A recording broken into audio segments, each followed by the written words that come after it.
What is going on, guys? In today's video I will show you the top 3 new most broken builds in part of Exile's 2 new update, The Dawn of the Hunt. So in this guide I will give you a quick overview of each setup. Then I will explain what skill gems and upgrades should you focus on. Then as well we'll see what is the best gear and how to get it. And then finally we will go over the passive skill tree, stats, your skill rotations, and even what charm should you use, so we would be able to get the highest damage possible and much more.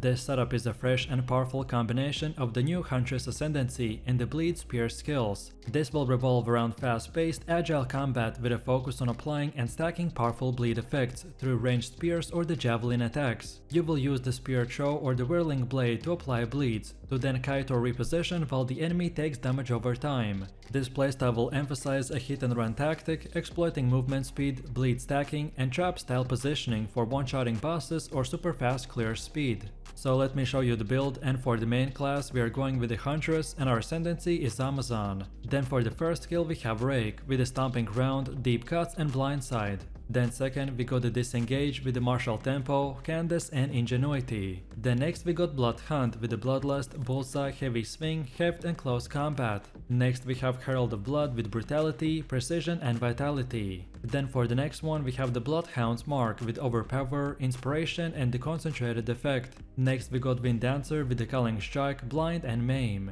Then next we got the tame beast with loyalty, minion mastery and muster. And finally we're using explosive spear with overabundance, expedite, retreat and primal armament. Most of the setup is structured around spamming Rake to delete enemies in split seconds, so we use gems and skills that will support and increase their duration, size and damage, while the rest are powerful buffs and utility skills that usually get activated in the background. Next up we have our passive tree, and if you are interested in a full in-depth guide on how it works, then check out my beginner guide. So let's take a look at our setup, and we want to start at this attack damage node and then keep going while taking these 3. So primal instinct, eagle eye and disorientation. Then next we keep on going until this point and then take this bottom left side. And then keep going until we get these 2, so careful aim and blur. Then next up we keep on going until this point and then take these 3, so crimson assault, perfectly balanced knife and versatile arms. Then after this we go until the end and then go up top till we get this whole thing. And then when that is done, now we circle back a little and now get everything until these 2, so the Doomsayer and the bleeding out. And then finally from here we can pretty much go where we started from and then get all of these nodes in this top right side. And the order in which you get them doesn't really matter, so it's more of a personal preference. All of these nodes that we got are very useful, but the ones I mentioned have the top priority, as they are the most important ones to acquire early on in the game, to make our build functional, and then later on, the priority won't really matter that much. Also, as far as attributes go, you just simply want to fulfill your attribute requirements for gear and gems, and then after that spend the rest in strength. And then now let's go all the way to the middle again, and for ascendancy build, this is what we have. So at the beginning you want to unlock the critical strike. This one focuses on enhancing the power and efficiency of your critical hits. You will gain significant bonuses to critical strike chance and critical strike multiplier, which will allow you to deal massive damage with the right setup. The node often provides an increased global critical strike chance, making your hits more likely to land a critical, which is a key for scaling damage in a high-end content. Then second we want penetrate. Whether it's elemental resistances, armor, evasion or energy shields, this gives us a massive damage boost. Penetrate is just not about damage, it's also about ensuring that your damage always lands, so this ascendancy will thrive on debuffing, piercing and breaking defenses, which makes it ideal for dealing constant high value hits in both fast-paced clearing and long boss fights. Then next we want predatory instincts, which is designed to enhance agility, offensive power and damage scaling. Through increased critical strike chance, attack speed and evasion, you'll gain increased critical strike chance against enemies that are on low life, which makes you highly efficient at finishing off weak enemies. And on top of this, the added attack speed will boost your offensive capability, allowing you to apply damage faster and stack debuffs like bleed or poison at an accelerated pace. And finally, we are going in for the kill. When you choose this one, it will grant you a significant boost to critical strike chance and critical strike multiplier when your enemies are below a certain life threshold. This means that once you've already chipped away at your targets and they're low on health, then your attacks become much more lethal, so combining these 2 last nodes will completely destroy any enemy that you come across. Next we have our gear. The weapon of our choice is the Swift Spear with increased physical damage, adds to physical damage, more accuracy, increased attack speed and leech damage as life. Then also we got an offhand called the Coiled Buckler with increased block chance, evasion rating, max life, lightning resistance and reduced attribute requirements. Then for helmet we have the Cowled Helm with max life, accuracy rating, strength and fire resistance. Then for chest we have the Shrouded Vest with evasion rating, max life and chaos resistance. Then for belt we have the Long Belt with max life, cold resistance and fire resistance. Then for gloves we got the Bound Braces with the add physical damage to attacks, fire, cold and lightning resistance. Then for boots we're using the Soldiering Sabatons with armor and evasion. And for bonus stats we want increased movement speed, max life, fire and cold resistance. Then for our first ring we got the Amethyst Ring with chaos resistance, adds physical damage to attacks, max mana and strength. While for the second one we have the Topaz Ring with the lightning resistance, max life, chaos and cold resistance. And then finally for amulet we have the Jade Amulet with dexterity, spirit, then even more dexterity and fire resistance. No matter which gear you choose, just at least try to get 75% resistance cap on all 4 elements. This is the best case scenario setup, which should be more for an example of what stats and prefixes to look for. And now finally, let's quickly take a look at how this build will work. So our rotation is quite simple, but you will need to get used to it. We are going to be constantly on the move, weaving through enemies with sharp, fluid motions. Every spear you will throw is not about impact, it's about the damage that follows. You don't need to stand and fight, as we can just watch them fall while we dash away. So we'll begin fights with a quick spear throw, immediately inflicting powerful bleeds that continue to drain enemies long after you've disengaged. Against tougher targets you will stack those bleeds, strafing and repositioning while they slowly tear apart. But then what about bosses? Well, they're all about timing. So keep moving, stay out of reach and just keep pressuring them as the bleed does the killing for us. Everything about this build will feed into that rhythm. Very high mobility, clean clears and a constant sense of momentum. It's not about tanking hits, it's about never being hit in the first place. So you will feel agile, tactical and lethal. And just keep spamming Rake as you see your enemies die in seconds. This setup is structured around using Contagion in combination with other chaos skills that will curse and explode enemies in very wide area. Overall, our main spammable skills have quite high mana cost to make it efficient, and that's why we are going to be using a wand like the Life Spring, which leeches percentage of max life when you cast spells. And on top of this, we can also use Asterisk Accuracy Gloves to get instant leech from our critical hits, so then this combination would completely remove the mana from equation, and give us the ability to infinitely spam chaos skills and do massive amounts of damage, without worrying about anything. The main gameplay idea behind our setup is to one-shot most enemies, and as they will die, they will continuously replenish our life and energy shield. However, for bosses, we will need to be careful, as not getting stun-locked is our main priority. And that's why we will use a specific setup, such as putting the spare in our multiple skill slot and much more. So let me show you the build, and for the main class we are going with the Witch and our ascendancy is Lich. Then for the first skill we have Contagion with Unleash and Magnified Effect. Then second we got the Withering Presence with Persistence. Then next we got Essence Drain with Pierce, Swift Affliction and Profanity. Next we have Despair with Decaying Hex and Heightened Curse. Then for the next one we have Blasphemy with the Hex Bloom, Despair and Ritualistic Curse. Then next we got the Frost Bomb with Fast Forward and Spell Cascade. And finally we're using Shield Charge with the Martial Tempo. Most of this setup is structured around using Contagion with the Essence Drain to delete enemies in split seconds. So we use gems and skills that will support and increase their duration, size and damage, while the rest are powerful buffs and utility skills that usually get activated in the background. Next up we have our passive tree, and if you are interested in a full in-depth guide on how it works, then check out my beginner guide. So let's take a look at our setup, and we want to start the dispel and minion damage node, and then go like this while taking these three, so open mine, raw destruction and practice signs. Then next we keep on going to the left and get everything until the spiral into insanity. Then from here we circle back a little and keep on going until we get entropy, and then take right. Then when we are here we want to get all of these, so first up take the top side and then the bottom side, and then again keep on going until we get to the actual end and then take right. And when we get to here, then get both of these, so Dark Entries and the Patient Barrier. And now finally from here we can go down and get this whole left side, but usually at this point you can unlock the rest of the nodes in whatever order you prefer. All of these nodes that we got are very useful, but the ones I mentioned have the top priority, as they're the most important ones to acquire early on in the game to make our build functional, and then later on the priority won't really matter that much.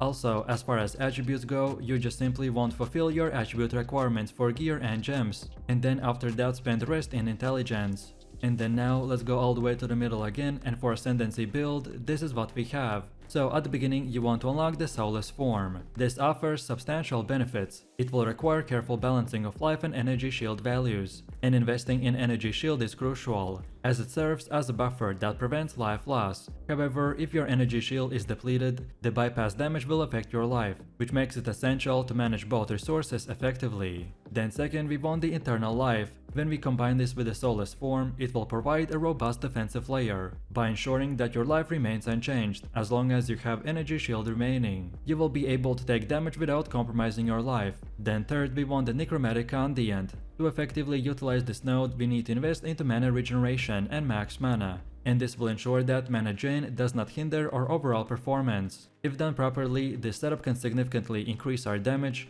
and give this one-shot AoE potential. And lastly, we got Blackened Heart. Because of our already higher maximum mana, this will not only enhance the Unholy Might buff, but also support the other lich mechanics that scale with it. By using this 4-node combo, we will do insane damage, but a significant mana drain could become an issue, and that's why you need to follow the specific gear setup. Next we have our gear. The weapon of our choice is the Lifespring Wand with the mana drain, max mana, increased cast speed, and the ability to leech percentage of max life whenever we cast a spell. You of course don't have to use this specific weapon if you can afford it, so in any case try to look for something similar. Then also we got an offhand called the Antler Focus with energy shield, reduced attribute requirements, and more levels of all spell skills. Then for helmet we have the Jungle Tiara with energy shield, max life, max energy shield, and more to fire resistance. Then for chest we have the Anchorite Garb with evasion and energy shield. Then also more spirit, max life, and cold resistance. Then for belt we have the Rawhide Belt with increased life flask recovery, max life, and fire and lightning resistance.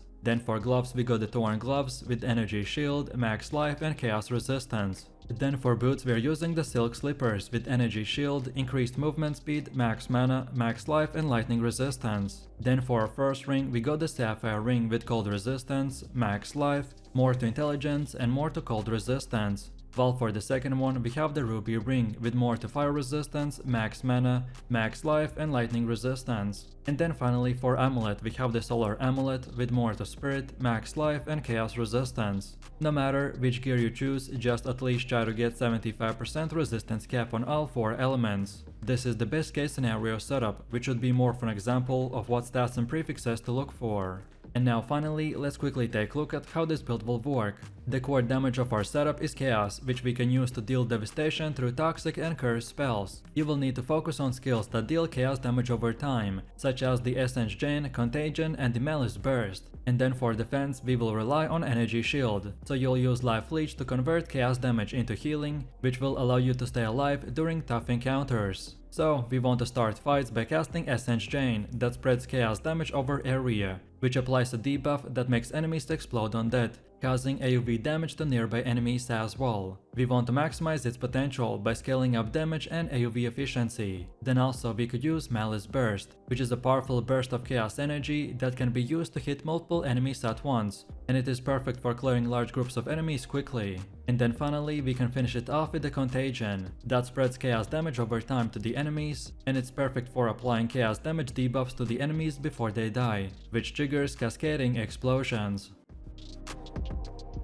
So this is an endgame build that utilizes the power of the attribute stacking to increase its performance. Our main goal is to stack as much strength, dexterity, and intelligence as possible, to then scale it with our unique items such as the Pillar of the God and the Hand of Wisdom and the Action. One of the best things about our setup is that all it needs to function at the start is the Pillar of the Caged God, which is pretty affordable on a budget, but then later on we can scale it incredibly high with each unique item and massive power upgrades and much more. Our main playstyle will revolve around using the Tempest Flurry in the combination with the Charged Staff that can hit multiple times and create lightning shockwaves. If you want to zoom through the maps insanely fast while destroying anything and everyone that crosses your path, then this is the one for you. So let me show you the build, and for the main class, I have chosen to go with the mercenary, and our ascendancy is the gambling legionnaire. Then for the first skill we have the Tempest Flurry with the support gems such as the Martial Tempo, Inspiration, Glacianation and the Ice Bite. Then second we get the Charge Staff with the Primal Armament, Lightning Infusion, Overcharge and the Concentrated Effect. Then next we got the Tempest Belt with the Concentrated Effect, Overabundance, Elemental Focus and the Close Combat. Next we have the Wind Dancer with the Blind, Maim and the Pin. Next up we have the Herald of the Ice with Magnified Effect, Lightning Infusion, Primal Armament and the Elemental Focus. Next we got the Combat Frenzy with the Profusion. And finally for the last one we are using the Glacial Cascade with no support gems. Most of the setup is structured around using the Tempest Fury and the Charge Staff to delete huge amount of enemies in seconds. So we use gems and skills that will support and increase their duration and damage, while the rest are powerful buffs and utility skills that usually get activated in the background. Also, at this point I would usually show you a leveling build, but this time our particular setup is specifically meant for only endgame, because it will only start working when we get the quarterstaff called the Pillar of the Cage God. So until that point I would recommend to use my cheap gas grenade build, which link you can find in the description and on this website. Next up we have our passive tree, and if you are interested in a full in-depth guide on how it works, then check out my beginner guide. So let's take a look at our setup, and we want to start at this armor and evasion node. Then go like this while also grabbing the battle hardened and the relentless. Then from here keep on moving while also on our way getting these two, and also the beef. Then afterwards we go like this, and then here at the end we wanna go up top and get this blood magic. We want to use this specific node because scaling mana and handling mana cost is expensive, while maintaining very high tankiness, so this is a great keystone to solve any potential mana problem. Then after this, we now want to circle back and this time go to the bottom and get this brute strength. And then as you can see from here, the whole path pretty much just goes in a straight line, so just follow it while also grabbing everything that you can see right here. The only thing that you need to keep in mind is that you don't need to get these two, so the Lightning Rod and the Flash Storm, if you still haven't equipped the Hands of the Wisdom and Action. And then from here, the most important nodes and the ones we want to get is the Storm and the River, as they increase our evasion rating while also letting the freeze to build up faster for more consistent explosions with the Herald of the Ice. And on top of this, it also makes keeping up our charge staff much easier, by giving it an extra duration when consuming a single power charge, since it counts as using an extra charge. And then finally, the last most important part is the resonance, as it is one of the core nodes of our build. It will convert the frenzy charges gained from the combat frenzy into the power charges, which will allow us to cast our insane charge staff. And then now let's go all the way to the middle again, and for Ascendancy build, this is what we have. So at the beginning you want to get the adaptive capability, then second get the enhanced effectiveness. Because of how many attributes we will stack, this node will grant us a massive amount of life early on. With about 500 strength, this node will result in more than 1000 extra life. Then for the third one we want to get the integrated efficiency. And then finally for the last one we get the gem studded, which is another powerful node. If we don't get this one, then our build will run out of the effective support gems. So we want to get it to not only increase our DPS, but also to create the bigger explosions by using the Herald of the Ice. So feel free to use the exact same path as we have right here. And don't forget to check this video's description to find the link for this website. And this should make it easier for you to follow the path. Next up we have our Atlas passives. So when we start we wanna first of all go to the right side and get all of these nodes, until we get to this keystone called the Deadly Evolution. Then from here we wanna circle back to the middle, and this time go up top, until we get to the second keystone called the Corrupted Infusion. And then from this point and onwards you can unlock the rest of the nodes in whatever order you want. But then on top of this, we have even more passives. Which order in which you unlock them doesn't really matter, so this time it's up to you. And this is how it should look like for the ritual.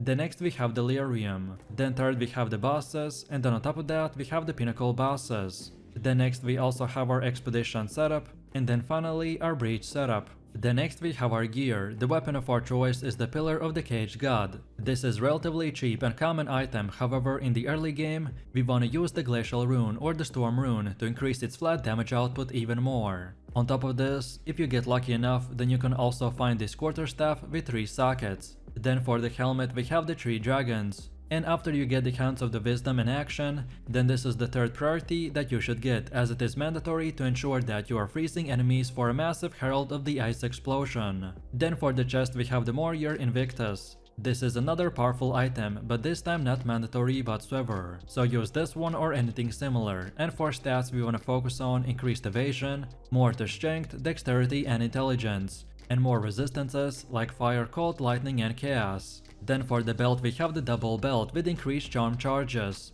And for bonus stats we want max life, more to strength and chaos and fire resistance. Then for gloves we got the Hound of the Wisdom in action. This should be the second item that you prioritize after our weapon, as it is another core part of our build, and will enable us to stack our attributes and increase DPS by a massive amount. Then for the boots we're using the advanced hunting shoes with evasion and energy shield. And for more we want increased movement speed, max life, more to dexterity and fire and cold resistance. Then for first and second ring we got the same one called the prismatic ring, with more to all elemental resistances. And for more we want adds fire or cold damage to attacks, and more strength, dexterity and intelligence. And then finally for the amulet we have Amber Amulet with strength. And for more we want more to all attributes, more to strength and intelligence. No matter which gear you choose, just at least try to get 75% resistance cap on all 4 elements. This is the best setup in the endgame, and if you only can afford few things, then I would recommend to prioritize the weapon, then the gloves, and finally the headpiece.